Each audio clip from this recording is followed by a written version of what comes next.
Ladies and gentlemen, good day and welcome to Q1 FY26 conference call of GMM Pfaudler Limited. As a reminder, all participant lines will be in the listen-only mode and there will be an opportunity for you to ask questions after the presentation concludes. Should you need assistance during this conference call, please signal an operator by pressing star then 0 on your touchtone phone. Please note that this conference is being recorded. I now hand the conference over to Mr. Dhaval Rajput. Thank you and over to you, sir. Thank you, Amshad. Good evening, ladies and gentlemen. A very warm welcome to all of you into the Q1 FY26 earnings call of GMM Pfaudler Limited. The earnings presentation was uploaded on the stock exchanges today and is also available on our website. Hope all of you had a chance to go through it. From the management, we have with us our Managing Director, Mr. Tarak Patel, our CEO of International Business, Mr. Thomas Kehl, our CFO, Mr. Alexander Poempner, our India Head of Operations, Mr. Dhananjay Bajpayee, and our Compliance Officer, Ms. Mittal Mehta. We will give you a brief overview of the performance of the company, after which we will get into the Q&A. Before we begin with the overview, a brief disclaimer.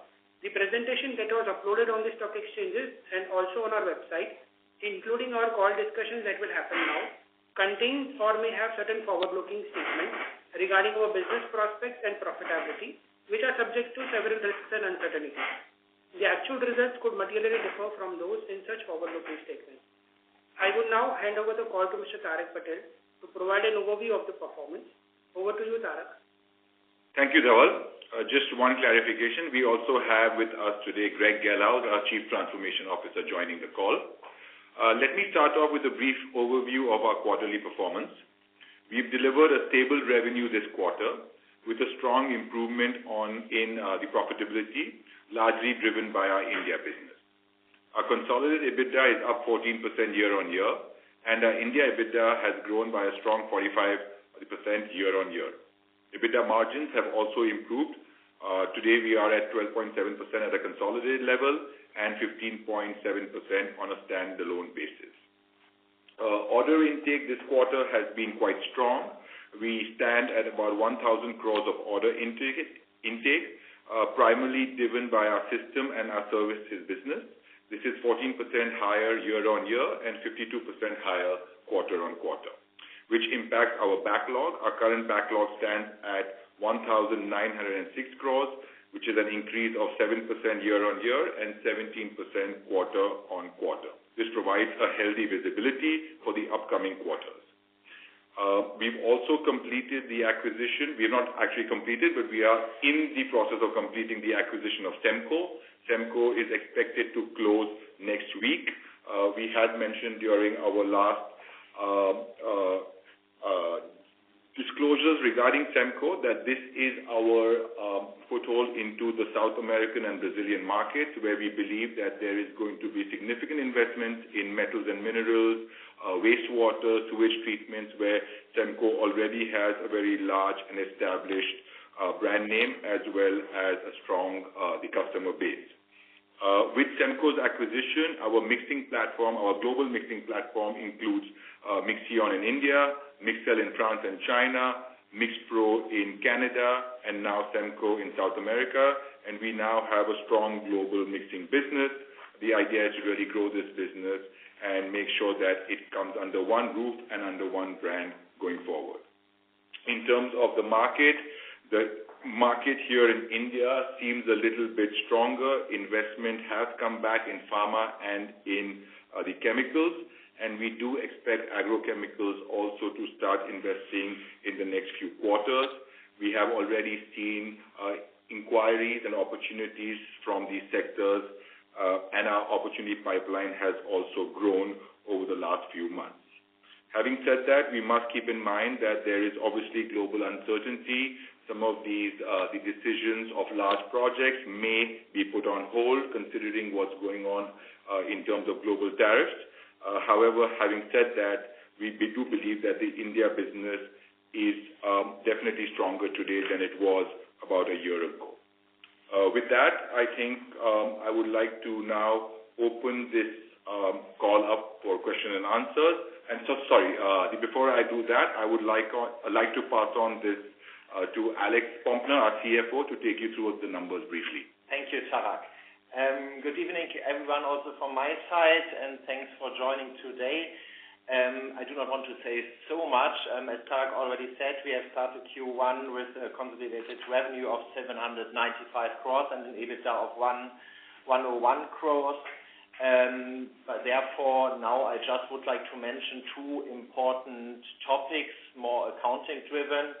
First, it's the FX change impact. During the quarter, the euro appreciated by approximately 8% against the US dollar, and this resulted in a notable foreign exchange impact across our financial results. This is due to the fact that we have intercorporate foreign currency borrowings within our international operations, and due to this currency movement, we faced an FX loss of 20 crores in the P&L statement, as disclosed in Note 4 in the financial results. This is an unrealized impact with no cash impact. A second one is also what you probably recognized is that we have a really high tax rate. The tax rate adds up to 68%. It is also influenced by our international group structure.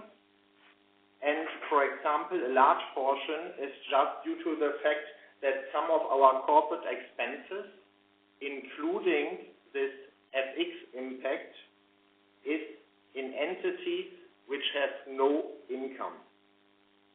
As a result, we do not show a tax credit for these losses. So this is, again, coming from the accounting side with not really a big cash impact. This was it so far from my side, and now we would like to open the call for questions and comments. Thank you very much. We will now begin the question and answer session. Anyone who wishes to ask a question may press star and 1 on their touchtone telephone. If you wish to remove yourself from the question queue, you may press star and 2. Participants are requested to use handsets while asking a question. Ladies and gentlemen, we will wait for a moment while the question queue assembles.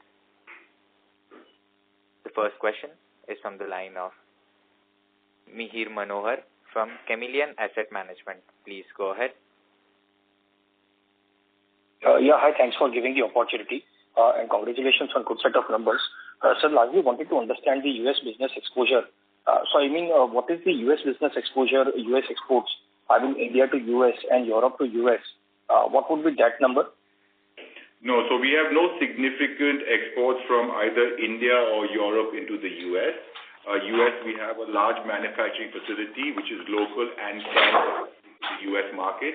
We also have Brazil as a low-cost source for the US market. And as we understand today, there is no significant the tariff on glass line equipment that is exported from Brazil to the US. But as you know, every day there's a new situation and it's changing and it's dynamic. But as of now, we don't see any significant issues with the US tariff situation in the way that we are structured. Understood. With reference to the material procurement, are we so manufacturing which is happening in US, roughly 1/3 of the business is Americas. Is it that the cost of manufacturing for our companies based out of US is increasing, or even that is not the challenge? No, so I think the US manufacturing facility sources locally. We are one of the two other suppliers who have local manufacturing in the US, so we do have a strong position. The US market is a large market for us and a profitable market as well. And being local and having Brazil as a low-cost source has worked well for us. We hope that maybe some of these tariff impacts will maybe energize or increase investment in the US market. We have seen over the past maybe few months that there has been more inquiries for US-made products for the US market, which in the past we were not seeing. Especially in pharmaceuticals, where we believe people might invest and make sure that at least some manufacturing is done in the U.S. So if that were to happen, then it would mean that obviously our U.S. business would benefit from this tariff situation. Okay, understood. So just for clarification, as of now, I mean Brazil to US GLE as well as non-GLE exports, that is not under tariff. Yes, so we basically use Brazil as GLE exports to the US.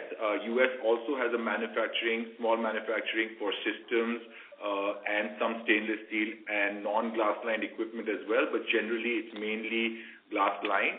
And as of right now, the glass lined exports from Brazil to the US seem to be not notified under this tariff regime.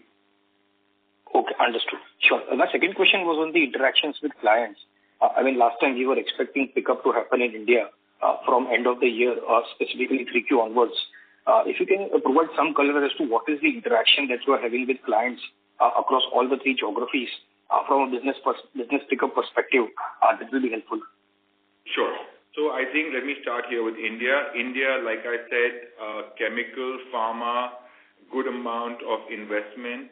Recently, we've seen a lot of investment in this GLP-2 and peptide manufacturing here in India. I think that's something that's going to continue. We have also participated in that investment and have secured a large number of orders in that space. The glassline business also in India is picking up. We have now a full factory in Gujarat. If you remember, last year we had two factories and both factories were running at 50-60%. Today we have, in this quarter, over-absorption in the Gujarat facility in our glassline business because the volumes have increased, and we believe that glassline will continue to improve. We have now received also inquiries from large agrochemical players, which is a positive, definitely, because we haven't seen that really happen over the last 12 to 18 months. So that's a change, and we expect some investment to come into Q3 and Q4.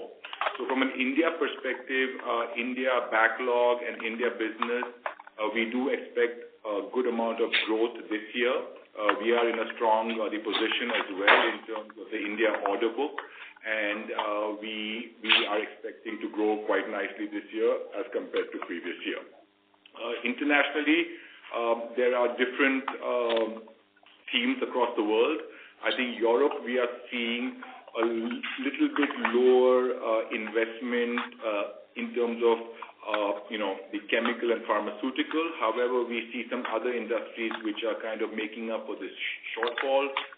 During the quarter, we received a very large order from a European company in the range of about 33.7 odd million euros, about $37 million. This is more into asset recovery and kind of spend there, and we are seeing that level of investment coming back to industries that are involved in the defense manufacturing, arms and ammunition, and so on and so forth. The U.S. again, as of right now, it has shown some amount of recovery in terms of the services business, but to say that it is back to its original investment levels, I think we will still have to wait and watch a little bit. Generally, the international business, the outlook is still a little bit more cautious because obviously with the global uncertainties, it might be, some of these investment, the decisions might be postponed. Having said that, India still remains strong, and hopefully we see some amount of reversal of this trend in the international business in the coming months. Sure, understood. My last question was on the cost control measures.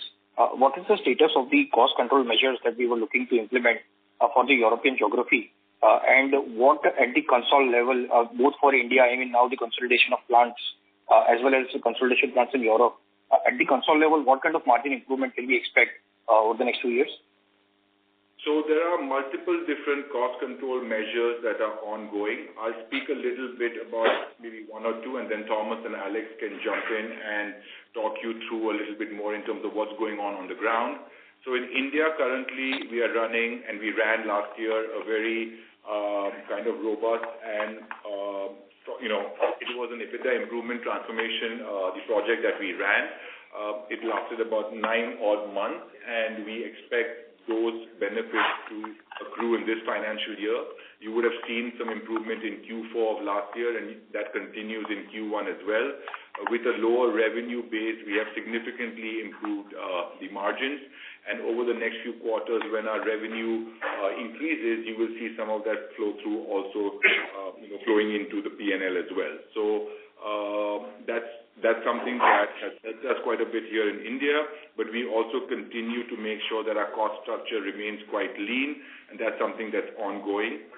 You would have known also that we have now launched our Poland project that is up and running as well. We have now started sending orders from Western Europe, high-cost geographies like Switzerland and France, to Poland. The quality and the delivery from those sites have been very good, and I think as time progresses, you will see more and more material and orders moving into lower-cost geographies. With that, maybe I'll pass it over to Thomas, who will speak a little bit more in terms of the restructuring that we're doing internationally. Thomas? Well, on the glass-lined technologies, we have started the journey of restructuring a couple of months ago, where we had closed our facility for glass-lined in Scotland, UK, Leven. That has been completed, and the benefits of the cost savings are seen in the next quarters, most likely. However, the market is very difficult and the demand is low. We have increased our productivities and speed in reclassing, where we can take orders and process them much faster. At the same time, we are now have started a project to look at the cost structure of our German plant and have started to implement and discuss a severe savings program there with the same, goal to have the capacity more flexibilized and more variable in the future, but have the capacity available when it's needed. So this will help us in the future also very, very nicely. On Poland, our joint venture that we have brought in activity a couple of months ago, Tarek already touched base on that. We have firm plans, and we are waiting for the building permit to increase our footprint in Poland over the next couple of quarters, and this is going quite well. And more orders from locations in France, Switzerland will be manufactured in this position in the future. Okay, that's it from my side. Thank you very much. Thank you. The next question is from the line of Jaiveer Shekhawat from Ambit Capital. Please go ahead. Sure, thanks a lot. Hi, Tarak. My first question is, when I look at your gross margins for your India business, I think there's been a considerable improvement that has happened over the quarters. But if I see the order intake over the last few quarters, it has been declining. So I'm just trying to marry the two. I mean, how are gross margin increasing when the order intake for the India business has been falling? And also alluding to your commentary, I think we have been hearing that there is a pickup that's happening in the market. The volumes are increasing. So why is that still not reflecting in terms of the order intake? And then when do you expect that to happen? That'll be my first question. Sure. So I think order intake in Q1 was obviously a little bit lower, but I think there is some amount of, the seasonality. Q1 is usually not quite strong. And do keep in mind that a large part of our order intake in India is also the heavy engineering business. This obviously is something that we already have a strong backlog in, but you will see over the next few quarters that order intake and the opportunity pipeline is quite robust, and we expect order intake, and we've already seen good order intake in this quarter as well. So from an order intake perspective for this year, for this financial year, we are pretty much in a very comfortable the position here in India. We do need some orders by September, October, which I think we will get quite easily. So I'm not so stressed. And I think now the focus is really shifting into building backlog for next year.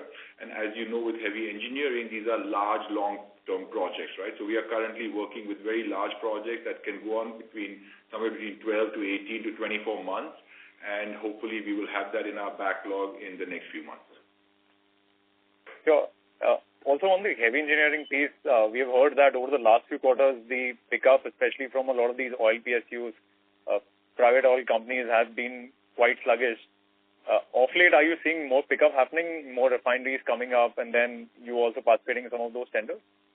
Yes. So I will have the Dhananjay, who's our head of operations and has been in this heavy engineering space for quite some time. Maybe Dhananjay, if you could just share some words. So in India, the refinery oil and gas business is expected to grow over next 5 5 to 6 years around 6%. So that will reflect in order inflow, and there are few active inquiries for the refinery projects which are slated to come up. So the answer to your question will be yes, this order inflow will keep improving over the next few quarters. Yeah, so we are working on, heavy engineering for us is a clear growth area for us, not only here in India, but also internationally. Southeast Asia, Middle East are large markets. We've already started. We've been kind of approved on quite a few vendor lists now. We have agents now set up. That network is ready. And we do expect the Middle East to also contribute to our order backlog. But having said that, there are large projects here in India that we are currently bidding for that should be finalized shortly. And like I said, again, this is really for next year. This year, heavy engineering is already pretty much booked out. So we really need to kind of build backlog for next year. And I think we are in a strong position to do that. Sure. On your international business, I understand you highlighted there was a large asset recovery order that you received. But even if I were to remove that from your order intake, I think it's been considerable pickup has happened over the, again, last few quarters comparing that. Anything that's happening, are there any more large one-off orders that have come in the quarter, or is there a general pickup? Because again, it sort of conflicts with your commentary when you said it's more stabilized at the moment, we are not really seeing a lot of pickup. So what has really driven that apart from the large order that you highlighted? Yeah. So I think two areas where we've seen good amount of traction is obviously the systems business, the systems and the asset recovery business that we received. So that's been a strong vertical for us. We also have seen last quarter that services has come back in a strong manner. However, our glass line business is behind budget in Germany and in China. So those are the two areas. Glass line is still slow in Europe and also in the US. So that's definitely something that we would need to work around, and we need to be a little bit more aggressive. But that's just the general market condition where investment in chemicals and pharmaceuticals in Europe and the US has not been significant over the last few quarters. But things can change quickly. There is definitely localization. There's also this tariff situation. And we now find that our opportunity pipeline has grown. So it's not only, I think the other metric that we use is how much of the opportunity pipeline has grown, and across our businesses it has grown significantly. Now we would just wait for these to now turn into actual orders. But the trend, I think, internationally also in terms of the pipeline is the positive. However, it's not still converted into orders. Having said that, we do expect large orders in the non-glass line business, in mixing, and in the other areas over the next few quarters. Glass line still remains a little bit slow. Sure. My last question is with respect to your U.S. business. So over there, are you looking to ramp up production possibly onshore as well as via Brazil? And could you give a sense in terms of the imports of glass line equipment that happens from any other players apart from you into the U.S. market? So I'm just trying to understand, because of these tariffs, if these get finalized, what could be the incremental benefit that can come to you as you become more competitive in that market? So I don't think there are significant imports into the U.S. U.S. is a closed market. They normally buy from U.S. manufacturers themselves. And plus shipping, glass line equipment around the world is not very, unless if it comes from India or China. But shipping stuff from Europe to the U.S., I don't think it makes too much sense in terms of cost. So the U.S. will buy local or will buy from maybe Brazil, right? We have supplied from India in the past, but of course now India supplying to the U.S. with the current tariff situation doesn't seem like a strong possibility, but we have multiple different options. The ideal situation would be that our U.S. unit will probably, if this investment comes in, then they could serve that market quite easily. We have the capacity available. We are well known. We are the market leader in the U.S., so we just have to now make sure that we can execute these orders as and when they come in, if they do come in. Sure. Thank you so much and all the best. Thank you. Thank you. The next question is from the line of Sagar Shah from Spark Capital. Please go ahead. Thank you so much for the opportunity, and first of all, congratulations to the entire team for posting good set of numbers. My first question was regarding the demand environment. You have already explained about the kind of dullness in the at least in the demand for glass lining equipment as far as global markets are concerned. What I wanted to understand that you are guiding for at least a better H2 and in regards to non-glass lining technologies. Especially regarding to Edlon and especially regarding to industrial mixing as far as global cues is concerned. So, as far as the diversification path which we took around 3 years back, so how is the demand environment as far as the non-glass lining is concerned in the global markets? Because still your technologies segment hasn't shown actually that sort of meaningful growth which you actually envisaged even a year ago. That's my first question. Yes. So I think the non-glass line business, also like our glass line business, mainly caters to chemical and pharma, at least our erstwhile non-glass line business. And the idea of the diversification strategy is to open up more industries and industry segments for us. Semco does that because Semco caters into the fast-growing metals and minerals and wastewater and rare earths markets in South America. So that would be a stream for growth as well. Our mixing in Canada also caters to non-legacy segments. So they cater also to metals and minerals and oil and gas and petrochemicals in the Canadian market. The idea is to build different industry segments, and that takes a bit of time, but I think we are well positioned today to kind of take some of these orders. And, just to give you a few examples, we have currently orders on hand which have come from our non-core markets, right? So even with the slowdown in the chemical market, a lot of the shortfall was made up with orders coming in from things like food and beverage, oil and gas, petrochemical. We are doing work for the battery technology. I said, arms and ammunition, and the defense is something that we are working on, right? And then with Edlon now, we cater to two different markets. We cater to the semiconductor market in the U.S. and also the nuclear market in the U.S., right? So again, there's diversification plays across all our industries. We are using our current portfolio to try and enter into as many new markets as we can. Even with our heavy engineering play here in India, we are now looking at doing work for the nuclear sector. We are doing work for oil and gas, petrochemicals. We are going into the Southeast Asia, Middle East as well. So these are markets that are opening up. And then obviously there are new industries like battery technology and stuff where we've also done some good work. And that could be, they are small markets, but they could turn out to be quite big markets in the future. Right, sir. My second question was related to the standalone operations. The company posted very healthy operating performance as far as EBITDA margins are concerned. What I wanted to understand now, since the glass lining demand is actually improving in India, as per your commentary, as per we are hearing from the industry, and secondly, also your heavy engineering business has already taken off, and considering you are also there is a lean cost structure that you are operating in as far as the standalone operations are concerned. So is it safe to assume the margins are sustainable as far as the standalone operations are concerned, or maybe even we can see further improvement from here on? That is the second question. So as per our the current estimates, 15-16% is sustainable. I do believe that when you have incremental revenue flowing through these factories, when we have better absorptions, maybe those numbers might look a little bit better. The focus this year is to make sure that we execute well and we grow here in India.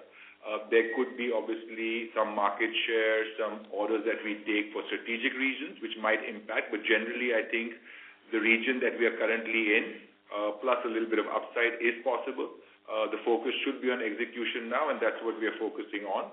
And like you rightly said, our factories are now at a good the capacity utilization. I think across the board, both the factories are full now. And you did not mention that a large chunk here in India is our non-glass line business as well, which includes mixing, filtration, and drying. That has done increasingly well. Like I mentioned in a few questions ago, a large order for peptide manufacturing in Hastelloy stainless steel. That's all that is going into our filtration and drying, our mixing portfolio as well, right? So both those our non-glass-line businesses are doing quite well. They are full, very strong and healthy backlog. Glass-line, decent backlog, but I believe that with the new capex that comes in over the next few quarters, we could really be back to, a very strong backlog in one factory, while last year we had obviously two factories to fill. So we are definitely in a better position. And I think, to answer your question, the margin profile of the standalone should be something that is sustainable. Sure, sir. My last question was related to heavy engineering, to follow up just what you said. In the heavy engineering segment and also in the non-glass lining segment, are we looking for any capex since the capacities are full? So are we looking at capex as far as the India business is concerned? Yes. So currently we have not gone to the board for approvals yet, but I believe that we will add some capacity in non-glass line in mixing and filtration and drying. That's what's growing, and we have a limited area there. The capex would be in the range of 7 to 10 crores. It's not significant capex, but we do want to create a world-class facility for this product line, not only for the Indian market and export market, but also for low-cost sourcing for our group companies as well. So that's something that we will want to build here and use, in the next few quarters. But yes, we do believe that we will need some capex to grow that. And heavy engineering, we have capacity available. I think we are okay for at least the next year and a half. But after 600-700 crores, we might need more the capacity there. Right, sir. Thank you so much, and all the best for future quarters. Thank you. Thank you. The next question is from the line of Praveen Kumar from Acuitas Capital Advisors. Please go ahead. Hello. Hi. Thanks for the opportunity. I had a couple of questions. The first one was on the domestic side. In your comments, you have alluded to the glass line GLE part of the business in India doing well. But if I look at the breakup of your domestic revenues into services, systems, and technologies, if I compare the technologies part on a YOY basis, the revenue of Q1 FY26 compared to Q1 FY25 on the technology side in domestic seems to actually have fallen by 8%. So can you throw some light on this? No, I think it's just a product mix issue. It's just, a one-off. I don't think that you should read too much into that. Like I said, the backlog across all three business lines are quite strong. One quarter you will see glass line doing better and growing. One quarter HE will have, big shipments. One quarter it would be the non-glass line, right? So technologies today has all these product lines in it. But like I said, we do have plans to obviously ship out over the next few quarters. We know what backlog is there, but I don't think there is any specific kind of reason why one is more or less. I think across the backlog in our standalone business, we have a strong backlog across all three verticals. Okay.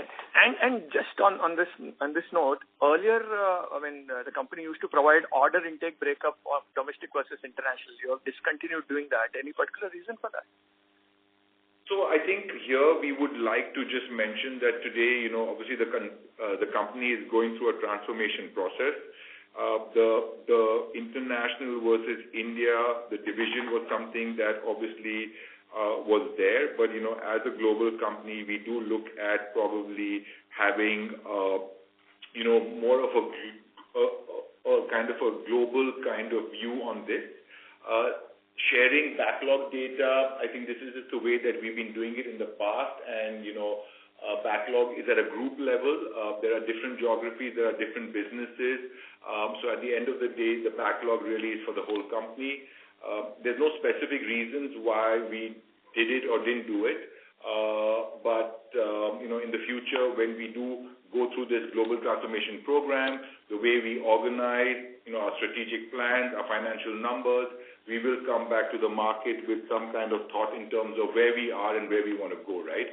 So I think just bear with us maybe for a few more quarters, and then maybe we will have some better way of sharing data, and you will have better ways of analyzing that data, right? So no specific reason really. I think the backlog today is strong. It is much higher than what it was 12 months, 18 months ago. So we are in a better position. But again, like I said, it's still cautious. We are still hopeful and optimistic, but we do have to really take into account that there is a lot of global uncertainty, right? So that's really not in our control. The only thing we can try and control is to make sure that we have multiple different opportunities across various industries to make sure that order intake remains strong. Understood. My other question was on, I think there was an exchange notification about Asim's exit. So just wanted to understand that, again, on the international side, the multiple lines of business, even in India with more focus on heavy engineering as well as GLE, right? With the exit of Asim and others, is there some kind of a organizational restructuring you're doing on the domestic side? Because how do you plan to devote the organizational bandwidth required for the Indian operations? Yeah, so I think first thing to say is that obviously, the Asim has been with us now for 4 years. We've enjoyed working with him, and we thank him for all the good work that he has done.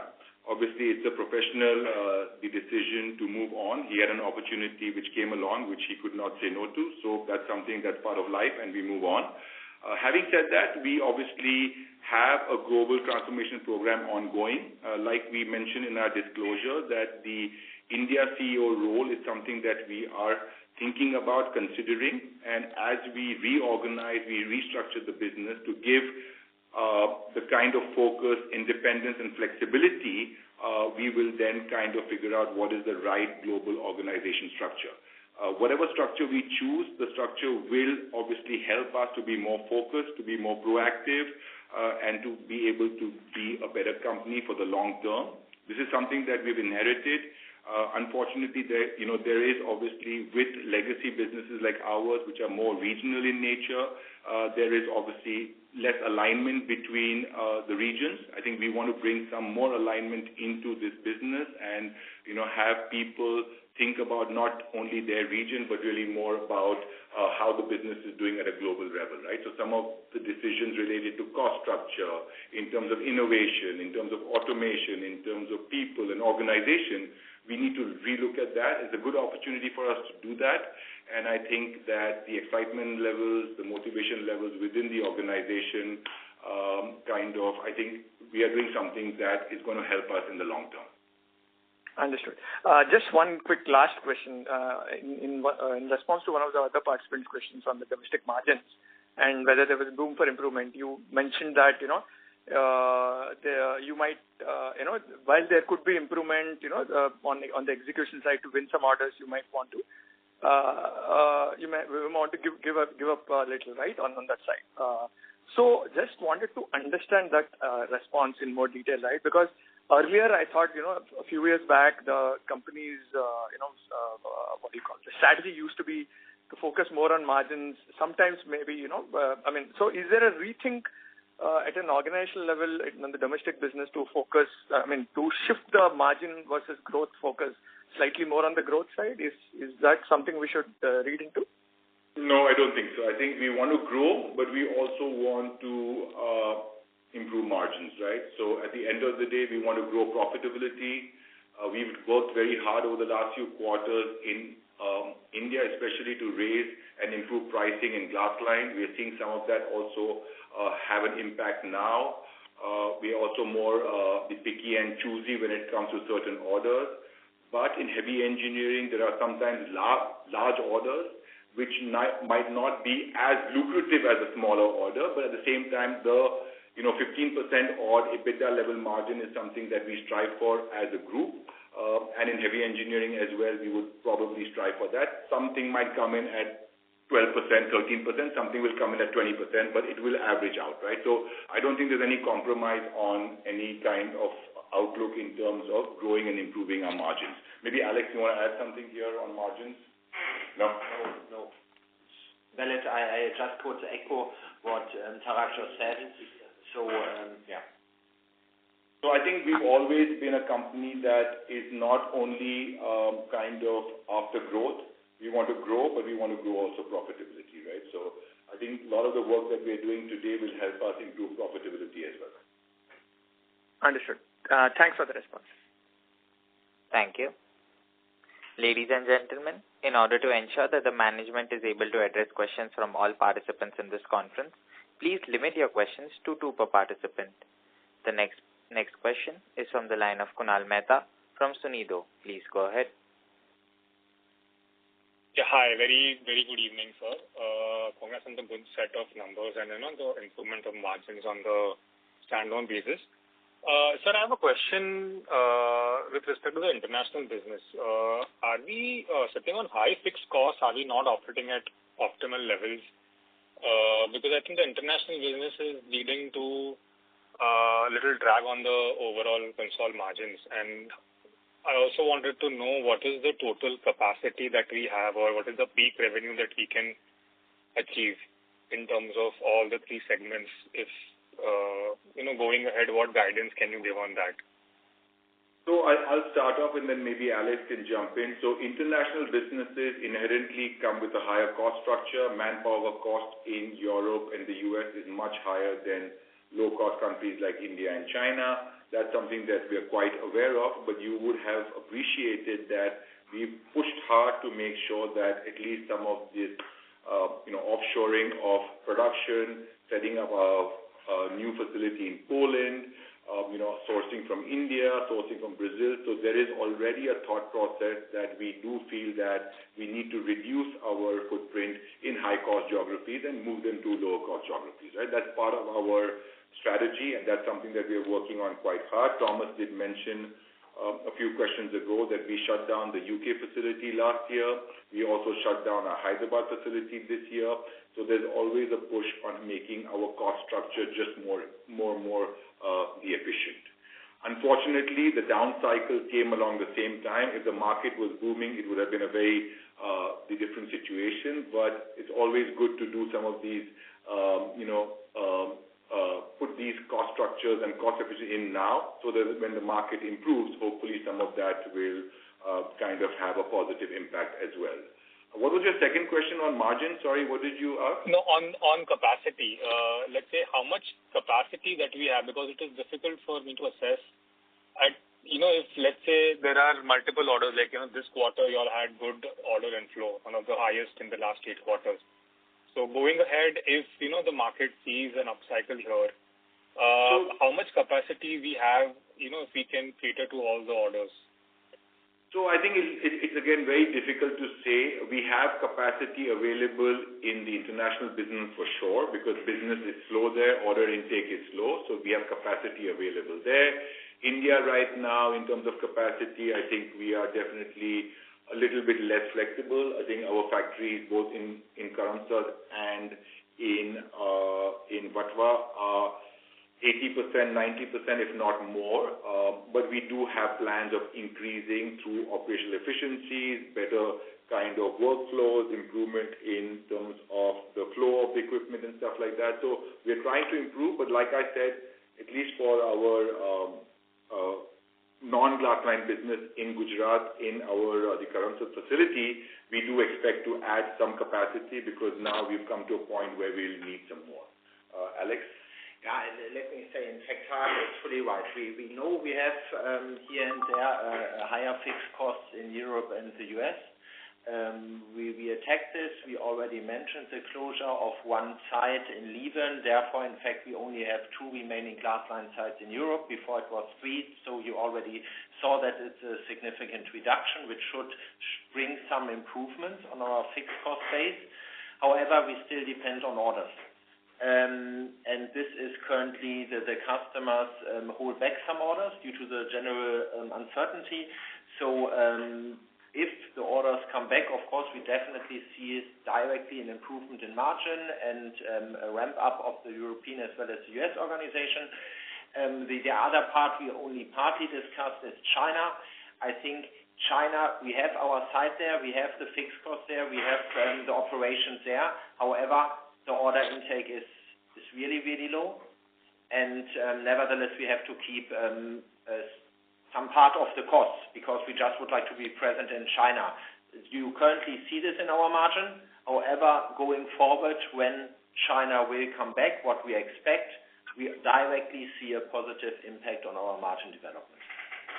Yeah, just to add maybe one more point is that we also did a restructuring in our Swiss subsidiary as well. And last year was not a good year for that Swiss subsidiary. This quarter has been a decent quarter for them. Obviously these things take time, and as order intake improves, we hope that the Swiss subsidiary will also do quite well, right? So the work is going in. Hopefully some of these, orders and opportunities will materialize, and then I think we would be in a good position. But international is still a bit slow. India is, quite strong this year, but like I said, because of the global uncertainties, the investment decisions in US and Europe will take some time. And so what is the update on the Poland, the JV that we have? At what capacity is operating, and how will the uptake be? So in Poland, as you already said, the joint venture there was starting active a couple of months ago. In the first phase, they had one building and the second building under construction that has been finished. So our manufacturing place is doubling. We already have asked for permits to build building number 3 and 4. So we will increase the capacity and the manufacturing footprint there significantly over the next couple of quarters. And when we are finished, it will be tripled in size and in capacity. We are super pleased with the capacities and the on-time deliveries that the qualities that they deliver so far with the products, and this is going to help our overall footprint optimization significantly in Europe and also lowering costs. Okay, and sir, in the presentation I also saw that... but I may request you to rejoin the question queue for follow-up questions. This one follow-up only. It says the Semco outsources the manufacturing. So is that also a benefit to, the fixed cost, because since it's outsourced, is it managed in a better way? I mean, Semco was very attractive for us for a couple of reasons. One reason is, of course, access to an interesting market with a lot of growth opportunities, technologies that in this way we did not have. And the business model of Semco is engineering, assembly, and service, and they have outsourced their manufacturing. And I think with our global footprint, we can help them with outsourcing and giving even lower cost sources over time. So just to maybe speak a little bit more about Semco, I think because of their size and scale, they didn't have access to large orders because of their financial just being in Brazil, like bank guarantees and things like that. Now there's a whole new market that opens up because obviously as a bigger company, as the Pfaudler Group, we can support them with bank guarantees and finances. So that's something that will open up larger orders. I think the backlog in Semco is quite strong. Their opportunity pipeline also remains quite strong. We expect large orders this quarter as well. So Semco is definitely a growth story for us. The margin profile is around 15%. We need to look at low-cost sourcing also to maybe try and see if we can improve that.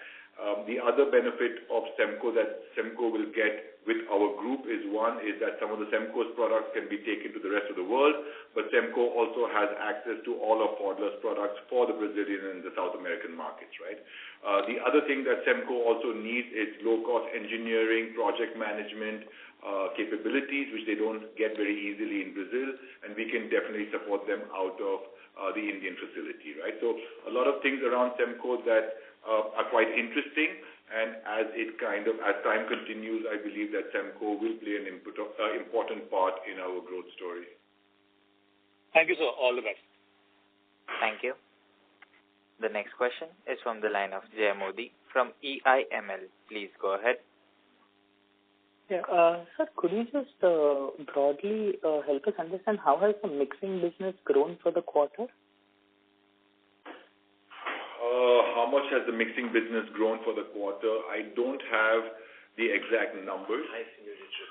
I would say high single digit, but let me also give you some color on basically today with the addition of Semco, we should be about $65 million. That puts us into a very kind of a strong position when it comes to mixing companies globally. I think we have a strong footprint. I think we are well situated to take as much advantage of our low-cost manufacturing, our low-cost engineering capabilities. And I think within the four companies that we have in mixing, we have a lot of different technologies available. So it does not only cater to one market, there's multiple markets we cater to, and we would like to bring that under one umbrella and make sure that we can sell all these technologies around the world. So the push in mixing is to go out and get market share, go out and compete in newer industries, go into areas where we currently don't have a strong footprint, right? So that's really the mixing strategy, and mixing is a growth area for us, and we believe that mixing will continue to grow quite well. Maybe one additional comment regarding mixing, because it shows also sometimes the impact of global business. The high single-digit growth rate that Tarak mentioned, it's driven by our operations mainly in Europe and France and Canada, because the operations of the entity in China, it faces the same problem that we also face with our glass-line business. The Chinese market is quiet, also for the mixing business. So in other jurisdictions, the growth rates are higher. In China, it's more or less, it's close to negative growth rate. Got it. So adjusting for China, would we be growing in double digits in the mixing business? The expectation is to grow at double-digit levels. And this is exactly, okay, to make it clear, yes, definitely it is. And if you carve out the Chinese degrowth that we currently face, yes, we are in the double-digit range, but China is unfortunately currently not only mixing, but also glass-line, and I assume also significantly other industries, they do not see the growth. And therefore we face their negative impact, but France and Canada are doing well. And as stated before, also with the latest acquisition, Semco in Brazil, we are also really positive to see there the two-digit growth rates. Yeah, so I think one more thing to add is just keep in mind that 5 years ago, our mixing business in India was about 25, 30 odd crores. Today, we are close to 150 crores, right? So we have tripled or quadrupled the size of that business over the short term. The focus is to continue growing that business. There is more and more need for mixing, industrial mixing across various industries. So we see that as a growth opportunity for sure. Got it. And sir, in your international business, given the macro situation, although we may have strong order book, but do you think that the execution could be pushed to the next year, and this year would likely see a decline, or any of your thoughts on that? No, so if the orders are on hand, then we will execute them immediately. There's no way that we can push them out. But new orders coming in, that time frame is something that we expect, and we see already some positivity there. But again, like I said, that it is not as, I would say, hot as maybe the Indian market right now. But investments will come back eventually. They have started to come back already. But in terms of executions, we can't push anything out. Whatever orders are on hand will have to be shipped out in this financial year or mainly in this financial year. And do keep in mind, then we still have the services business, which is an ongoing business, and those have much shorter delivery. So that's something that will continue to come in and will continue to get shipped this year as well. Got it. And so last question was on the standalone finance. Sorry to interrupt, sir, but I may request you to rejoin the question queue for follow-up questions. Thank you. Thanks. The next question is from the line of Kaushik Mohan from Ashika Group. Please go ahead. Hi, sir. This is I just wanted to understand on one single part, what is our current utilization in Indian business in our factories? Say at glass-line, we would be probably at 80% utilization. In our non-glass-line business, maybe 90%, and maybe at heavy engineering, about 80%. Okay. What about our international business?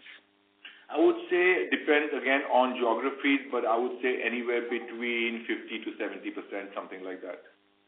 Maybe a little bit lower also in some cases, in China especially. Okay. So is there any differentiations that can we make it that if we are producing only in India and if we are producing only in outside India, what's the cost benefit that we are getting it here? So the material cost across the world is the same, pretty much the same. So steel will cost you the same anywhere you go. The big arbitrage is really in terms of labor cost, and India and other low-cost countries are significantly lower in terms of labor costs when you compare that with the US and Europe. So there is an arbitrage for sure. And I think that as a company, we should take advantage of not only India, but we have low-cost sites, like I said, in Brazil, in Poland. So we have a combination of different opportunities that are available for us. Sometimes the customers might want it made fully in Europe, for which we will use Poland. Sometimes they would be happy with a hybrid situation where we manufacture some of the components in India, but finish the equipment in Europe. Sometimes they are fine with having a full equipment made in Brazil as well. So as a company, we have multiple options that we can offer to our clients. So I think we are quite well positioned on that front. Got it. So does it actually matter when we are producing from India or when we are producing from any other country? Does it actually matter for a client? It could matter for a client. There are some clients who probably want European quality. There are some European customers who are quite picky. They've been buying this for the last 50 years and they want to buy it from the same people. To a point, they might even come and check sometime if the sprayer or the welder is the same sprayer or welder, right? So it just depends. But I think the world is changing. People are looking at controlling cost. If the quality levels out of India, Brazil, China are good enough, then I don't see any reason why people should complain about the quality. Okay. So as we are producing in both the places, what is the quality difference that we assure them that if it is coming from Europe, what is the quality levels that we are assuring, and when it comes from India, what is the quality levels that we are assuring? Good question. I think from a quality perspective, I think from a glass lining quality, I think it's quite similar. However, I feel that India can still improve on aesthetics, on finishing.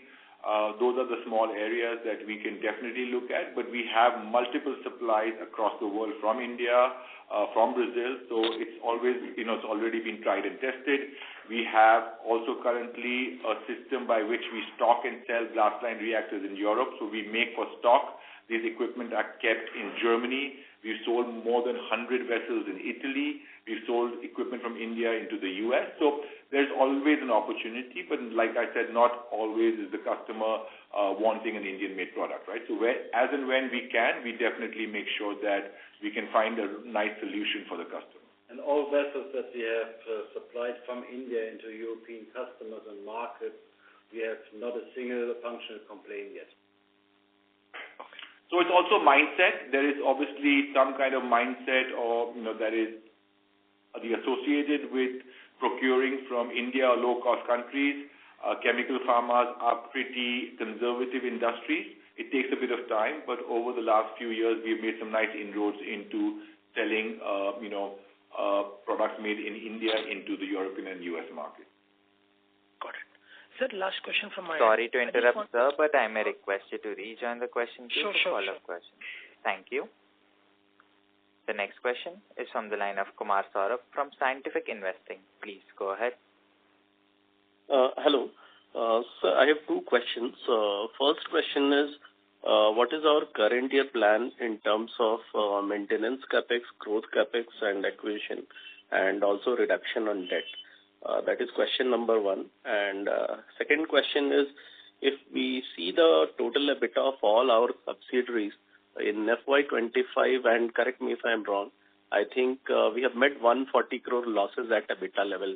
And I know a lot of, initiatives have been taken in terms of moving the equipments from, high-cost nation to low-cost nation, all of that.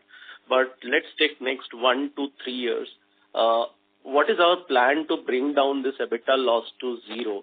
And do we have a concrete plan with timelines that when this can be achieved, or this is something which is a function of demand which is beyond our control? What is your view? These are two questions I have. So I'm not sure if I understand correctly. Last year we had an EBITDA of close to 380 crores. So I'm not sure what EBITDA loss you're speaking of. Having said that, obviously this year looks definitely stronger. We do expect to improve both in terms of revenue and EBITDA at a console level and also at an India level.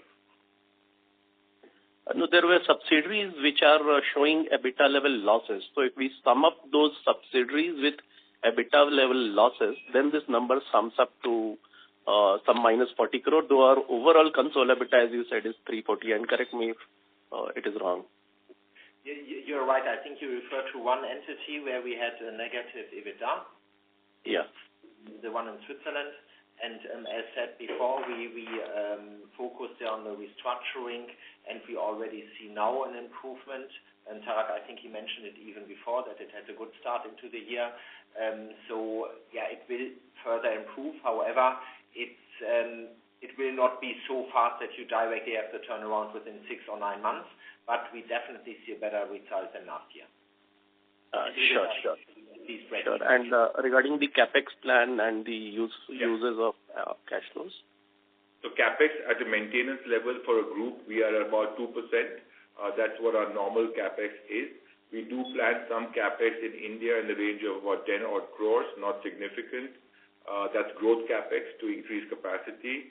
And on the debt, Dhaval, you want to take it? Yeah. I said on the debt, we have a net debt to EBITDA ratio of 0.7, and I think in our latest guidance we said that we would like to be below 1.